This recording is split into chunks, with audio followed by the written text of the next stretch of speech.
Plan. மூணாவது ஒரு particular person வந்து யூஸ் பண்ணுறாரு. அந்த பர்டிகுலர் பர்சன் தான் யாருன்னா ஜிகான் குமார். ஸோ இந்த பேர்லேயே வந்து ஒரு கன்ஃபியூஷன் இருக்கும். ஸோ குமாருங்கிறது சவுத் இந்தியன் பேர், முக்கியமாக தமிழ் பேர். ஸோ ஜிகானுங்கிறது பேரே கேள்விப்பட்டதில்லை, மேபி ஒரு நார்த் இந்தியன் சைடாக இருக்கலாம். ஸோ இந்த ரெண்டு பேரையும் மிக்ஸ் பண்ணி ஒரு பேரை வந்து கிரியேட் பண்ணுறாரு ஜிகான் குமார். ஸோ அப்படி ஒரு கிட்டப் அக்கௌண்ட் வந்து ஓப்பன் பண்ணுறாங்க.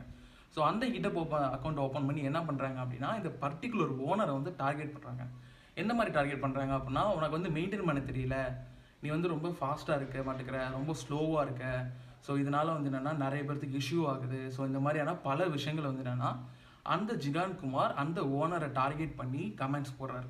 ஸோ அது மட்டும் போட்டது மட்டும் இல்லாமல், நீங்கள் உங்களால் முடியல அப்படின்னா வேறு யாருக்காவது கொடுங்க அப்படின்னு சொல்லிட்டு உள்ளே வர்றாரு. ஸோ இப்படி வரும்போது என்னென்னா, அந்த ஜிகான் டேங் வந்து என்ன பண்ணுறாரு அப்படின்னா, உள்ளே வந்துட்டு இந்த ஜிகான் குமார் கிட்ட ஒரு நல்லதாக பேசுகிறாரு. அவர் வந்து ஒரு சிங்கிள் பர்சன், நீங்கள் நினைக்கிற மாதிரி டீம் கிடையாது, ஸோ அவரால் இவ்வளோ தான் கான்ட்ரிபியூட் பண்ண முடியும் அப்படின்னு சொல்லிட்டு உள்ளே வந்து